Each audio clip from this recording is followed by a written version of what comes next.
Nah, masih dalam pembahasan yang sama, yaitu mengenai kelompok sosial ya anak-anak ya. Tetap semangat belajar ya. Oke, sekarang kita akan membahas mengenai kelompok okupasional.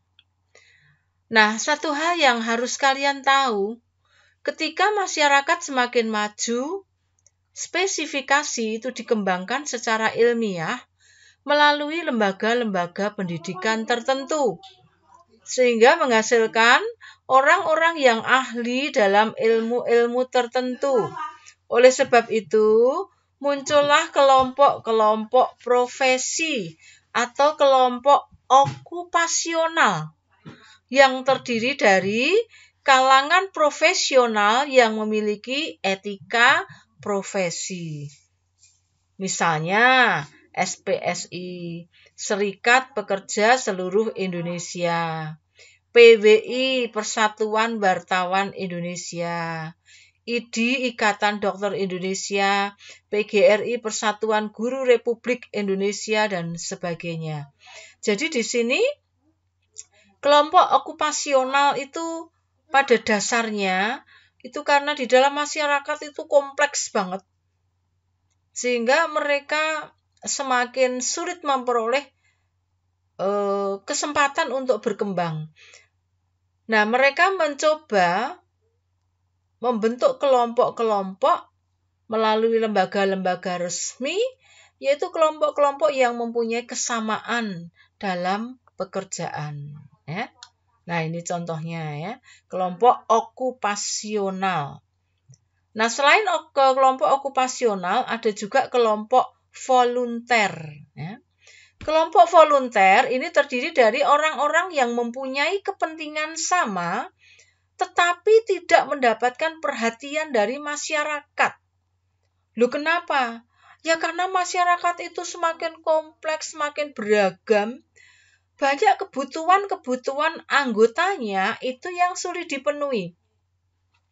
Sehingga mereka ini yang mempunyai kepentingan-kepentingan sama tetapi tidak bisa dipenuhi oleh masyarakat, mereka akan berkumpul dan secara mandiri mereka akan memenuhi kebutuhannya tanpa mengganggu kepentingan masyarakat.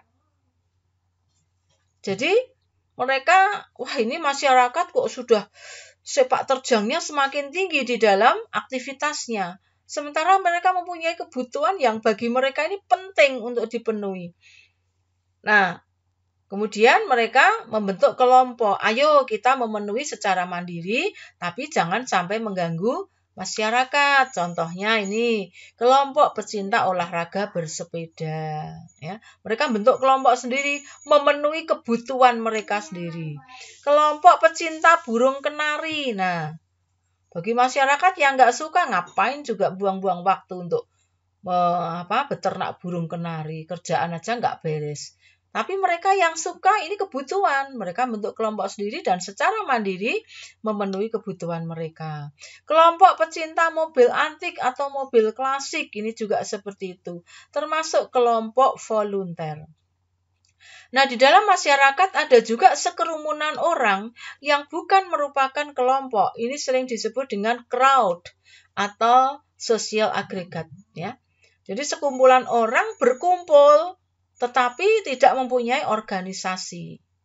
Nah, ciri-cirinya kelompok yang seperti ini adalah anggotanya tidak saling mengenal, belum tentu saling mengenal. Dan mereka hanya hadir atau di tempat tertentu itu secara fisik saja, tidak ada hubungan batin. Kemudian ciri yang lain, tidak ada organisasi di antara mereka. Dan mereka berkumpul di tempat tertentu, ini biasanya bersifat spontan, tidak terduga. Jadi misalnya sejumlah orang yang berkerumun karena ada peristiwa kecelakaan, kan tidak direncanakan. Yang berkumpul di situ belum tentu saling mengenal, tidak ada organisasi. Begitu ada yang kecelakaan, oh ini menolong, ini kesulitan, yang lainnya datang langsung menolong. Habis itu peristiwa kecelakaan ini sudah teratasi, orang-orang yang berkumpul di situ sudah bubar sendiri-sendiri tanpa ada yang mengomando. Ya. Ayo bubar semuanya, bubar, bubar. Nggak usah ngomong gitu. Masing-masing orang di situ akan bubar dengan sendirinya. Jadi biasanya mereka berkumpul karena adanya suatu kejadian. Ini yang sering disebut dengan crowd atau agregat. Oke anak-anak, bisa ya kali ini kita memahami mengenai kelompok okupasional, volunteer, dan kerumunan. Untuk selanjutnya, kita akan membahas mengenai macam-macam kerumunan. Semoga keterangan Bu Reni bisa dipahami. Terima kasih.